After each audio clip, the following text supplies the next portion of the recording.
So hello everyone, welcome back to our channel R K blogging zone. So আজ আমরা যাচ্ছি খোলাহাওয়া resort, যেটা মূলত ইসামতির পাশেই অবস্থিত। তো আমাদের সঙ্গে থাকুন এবং পুরো ভিডিওটা মজা নিন। সো ভিউয়ার্স, আমরা যাত্রা শুরু করেছিলাম মোনালিসা জমাতা থেকে হাসনাবাদ খোলাহাওয়া রিসর্ট পর্যন্ত, যেটা প্রায় 10 কিলোমিটারের মতো ছিল।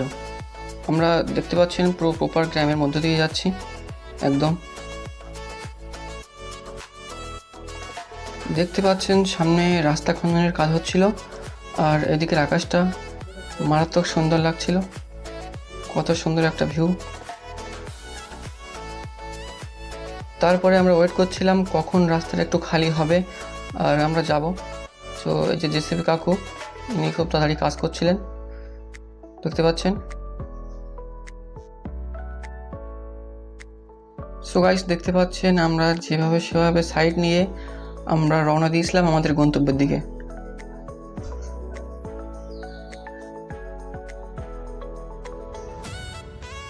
সো গাইস, দেখতে পাচ্ছেন ফাইনালি আমরা পৌঁছে গিয়েছি খোলাহাওয়া রিসর্ট। দেখতে পাচ্ছেন এটাই হচ্ছে গেট খোলাহাওয়া রিসর্টের।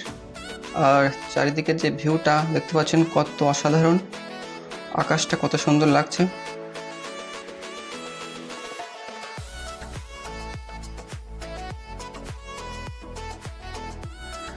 তারপর আমরা এখানে পৌঁছে গিয়েছিলাম, পৌঁছে গিয়ে দেখছিলাম এই যে কত সুন্দর একটা প্রপার্টি। আর পিছনে এই যে বিল্ডিংটা দেখছেন, এটা এখনও আন্ডার কনস্ট্রাকশন, কাজ চলছে। আর বাম সাইডে লেফট সাইডে এই যে জায়গাটা আছে, এখানে পার্কিং করতে পারবেন আপনারা, যদি অবশ্যই বাইক বা কার নিয়ে আসেন এই জায়গাটায় পার্কিং করতে পারবেন। দেখতে পাচ্ছেন কত সুন্দর। আর স্কাইটা দেখেন কত সুন্দর লাগছে, স্কাইটা জাস্ট অসাধারণ। দেখতে পাচ্ছেন এগুলো এখনও কাজ হচ্ছে, সব এখনও ঠিকঠাকভাবে হয়ে ওঠেনি। আস্তে আস্তে আই থিঙ্ক এবছরের মধ্যে তো সব কিছু কমপ্লিট হয়ে যাবে। দেখতে পাচ্ছেন অসাধারণ একটা ভিউ। আপনি যদি কলকাতা থেকে আসেন বাই ট্রেন, তাহলে শিয়ালদা টু হাসনাবাদ লোকাল ধরে নামতে হবে হাসনাবাদে, এবং সেখান থেকে টোটো করে আসতে হবে খোলাহাওয়া রিসর্ট। অবশ্যই আপনি টোটোওয়ালার সঙ্গে চুক্তি করে নেবেন।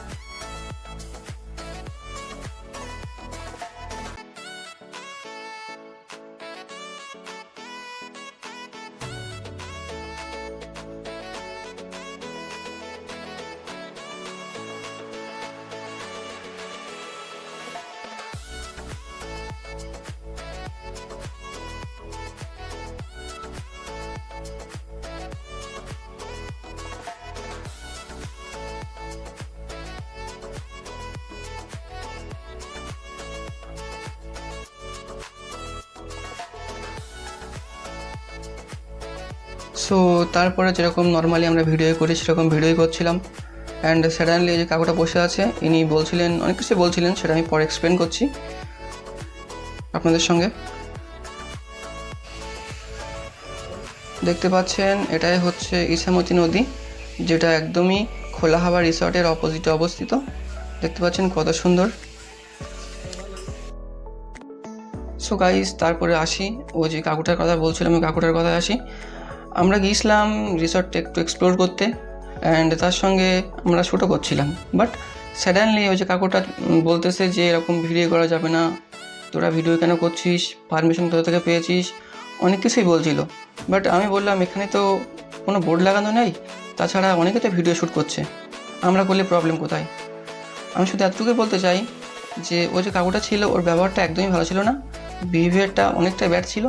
বাট এই যে জায়গাটা আপনারা দেখছেন, প্লেসটা অসাধারণ প্লেস, আপনারা অবশ্যই আসবেন। আমি শুধু এতটুকুই বলতে চাই যে এই যে রিসর্ট বা পার্কের যিনি মালিক আছেন, সেই মালিক কর্তৃপক্ষকে দৃষ্টি আকর্ষণ করে একটাই কথা বলতে চাই, আপনারা একটু খেয়াল রাখুন আপনাদের পার্কে বা আপনাদের রিসর্টে যেসব এমপ্লয়িরা কাজ করছে তাদের বিহেভিয়ারটা যেন একটু ভালো হয়, কারণ এইসব ছোটোখাটো বিষয়ের জন্য মানুষের মনে একটা ব্যাড ইমপ্রেশন ক্রিয়েট হচ্ছে। তারপরে আমরা চলে গিয়েছিলাম, আর শ্যুট করিনি, কজ ওই যে একটা ইনসিডেন্ট ঘটে গিয়েছিল আমাদের সঙ্গে, আমার মনে হয়নি যে আর শ্যুট করা উচিত, ওই জন্য চলে গিয়েছিলাম। আমরা গিয়েছিলাম ইসামতির তীরে, দেখতে পাচ্ছেন এটা হচ্ছে ইসামতি নদী। এখন ভাটার সময়, ওই জন্য একদমই জল নেই, চাইলে এপার থেকে ওপার হেঁটে পার হওয়া যাবে।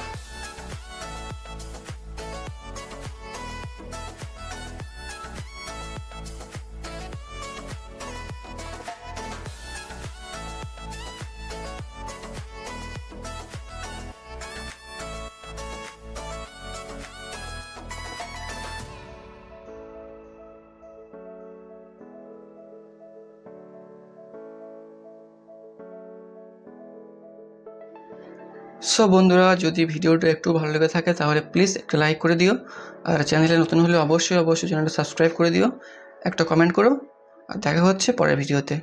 ততক্ষণ টাটা।